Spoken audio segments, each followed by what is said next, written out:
Welcome again, tranquil heart, to a new evening of whispered tales and softened time.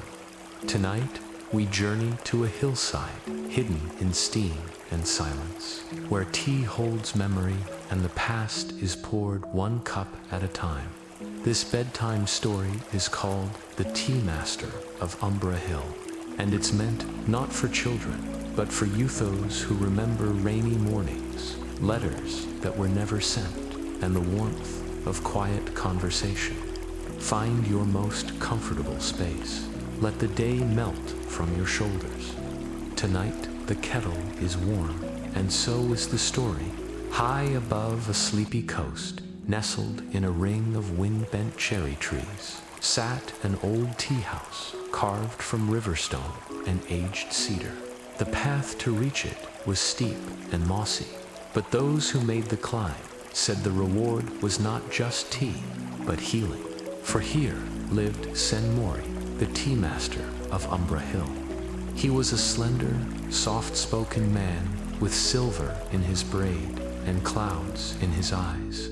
His face was lined with time and tides of unknown sorrows, yet when he smiled, it reached those depths and pulled something bright to the surface.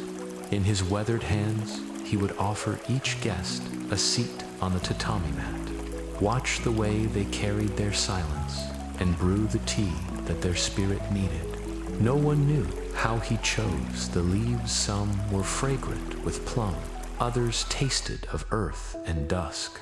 But each cup unlocked something real. It was said his tea didn't just calm the nerves, it unlocked memories once folded and forgotten. One rainy afternoon, a tired traveler named Hiro stumbled up the hill. He hadn't intended to find the tea house, but the clouds had taken his bearings and the rain soaked his resolve. Yet when he entered, a gentle fire turned the gloom to gold, and the old tea master poured him a cup without a word. When Hiro drank, he saw fireworks bloom in his chest, warmth after a storm. All at once, he remembered why he had left his home, a poem his son wanted signed, a kite to mend before the wind stole it away. But most of all, Hiro felt seen, witnessed in the quiet, and he sighed for the first time in months. Then, over the weeks and mists, more seekers found their way to Umbra Hill. Each came bearing unseen wounds and unheard griefs. Some stayed for days, sipping solace and mending. Others took what they needed and returned to the world, lighter somehow. For many years, the tea house steamed and stilled atop Umbra Hill. Then, one spring evening, a former poet named Leora climbed the hill. Her shawl was heavy with raindrops, and her steps were light with purpose. She had heard of the tea master of Umbra Hill and come seeking the cure for a far deeper wound than the damp in her bones. Her pen had been silent for 20 years. Ever since the war took her brother, her voice grew hoarse, even whispering his name. Now his face was worn with worry, his laugh a locked door in her memory, and her verses were tombstones in the garden of her soul. She didn't speak a word, but Mori watched the wind in her hands and brought her a delicate blue tea that shimmered like ink. After her first sip, she whispered her brother's name aloud, and the words began to return to her as if they'd only been sleeping. He was 5 years older, bolder, always drawing pictures for her in charcoal. Once he even wrote a haiku on her bedroom wall with a stubby crayon. Moon through window pane, shadows dance and whisper low, dreams on paper fly. And when he looked back at her from across the room, his smile was sunshine breaking through the clouds. She remembered how safe she had felt by his side, how he could chase away the shadows with a song. And suddenly, Leora understood what the wind in her hands had known all along, that the words she sought weren't lost. They were waiting, and the silence was only a pause. As the mist gathered outside and the fire deepened within, she poured out her soul onto rice paper. With each brushstroke, she relived a moment, laughed, cried, and loved. By dawn, she had filled 6 scrolls with memories, some joyful, some sorrowful, but all real. And when the sun touched the hill, she read them aloud, her voice strong and clear as a mountain stream. When she finished, Senmori dipped his fingers in tea and painted a small plum blossom on the scroll. "A new beginning," he said, his voice like distant bells. "What brings you joy?" "My brother's memory," she replied, touching the blossom. "And this." She handed him a scroll. "This is a poem for you, a thank you from my heart." He accepted it reverently and read, in quiet grace, "You stand serene, a beacon on the hill so green. You pour the past in porcelain cups, healing hearts with soothing sips." He closed his eyes, savoring the words. "You honor me too much, little sparrow," he said, smiling. "It is you who have flown so high. This poem will be my greatest treasure." So Leora stayed another night, sharing verses and dreams. Then, when the hill woke to mist, she descended, lighter than air, her spirit mended and her purpose clear. She would teach others how to find their voice again, how to sculpt silence into strength. Yet before she stepped into the sunlight, she turned back to the tea house and bowed to the hill.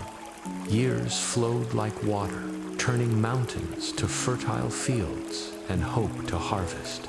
Still, the tea house steamed on Umbra Hill.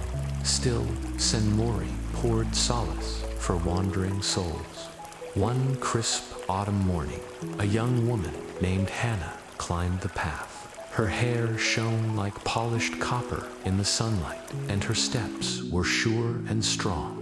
She had heard tales of the tea master of Umbra Hill and come seeking his wisdom. Now, when she entered the tea house, the scent of plum and cinnamon wrapped around her like a hug, and the fire crackled greetings from its hearth. Mori poured her a cup of amber tea that tasted of honey and dusk, and as Hannah sipped, she found a calmness blooming in her chest, chasing away the anxieties that had chased her for so long. She explained that she couldn't seem to find her place in the world, that though she had many skills, none felt like home. She didn't know what to make of this, how to find her purpose in life. Senmori listened patiently until she finished.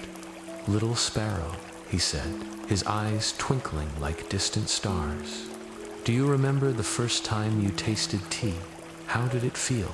"I remember it well," Hannah replied. "It was a bitter, strange taste, but somehow comforting. Like the world had become quieter and I could breathe easier." "Ah," he said, nodding. "Then you already know your purpose. You seek to bring that same solace to others, to help them find peace within the quiet of their own lives." Hannah stared into her tea, surprised by his words. "But how can I do that?" "By becoming the tea," Senmori replied. "You must steep yourself in compassion, season yourself with kindness, and pour yourself into the world without expectation. Only then will you find the calm that completes you and the purpose that fulfills you." His words settled in her like a guiding light. Hannah realized that she had always found comfort in helping others, in lending a listening ear or a steady hand. She had only dismissed it as a hobby, a fleeting interest, but maybe it was more. Maybe it was everything. And as the sun painted the hill in hues of gold and crimson, she thanked Senmori for his guidance. When she left the tea house, the world seemed new, alive with potential. Hannah knew her journey had just begun, but now she had a compass. She would find her purpose, one act of kindness at a time, one comforting word, one helping hand, one moment of peace shared at a time. For years to come, The tea house on Umbra Hill remained a sanctuary for troubled minds and wounded hearts. Those who entered found not just tea, but healing and a glimpse of their true selves. One misty morning, however, the tea house was empty. Just an iron kettle, still warm, and a cup with no owner. The visitors who climbed the hill that day found no one to pour them tea, no one to unlock their memories, no one to guide them home. They searched the rooms, but Senmori was gone. No note, no trace, no farewell. Had he ascended like smoke into the morning mist? Or was he simply waiting, pouring his essence into every leaf, every cup, every memory? For even in absence, his spirit lingered, a whisper in the wind, a warmth in the hearth, a calming peace in the quiet. Some say Senmori was once a soldier who forgot his name. Others say he was a ghost, pouring comfort into every steep, but no one ever doubted that his tea was Reland, that Umbra Hill changed those who climbed it.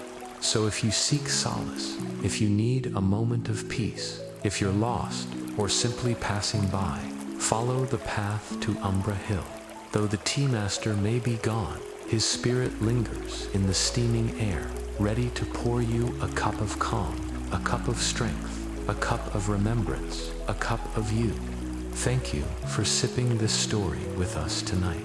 If it warmed something inside you, if it reminded you of someone, or gave you space to breathe, please like, share, and subscribe to this channel of calm. We'll meet again where stories flow like tea and time rests its head. Until then, sleep softly, dream gently, and carry the quiet with you.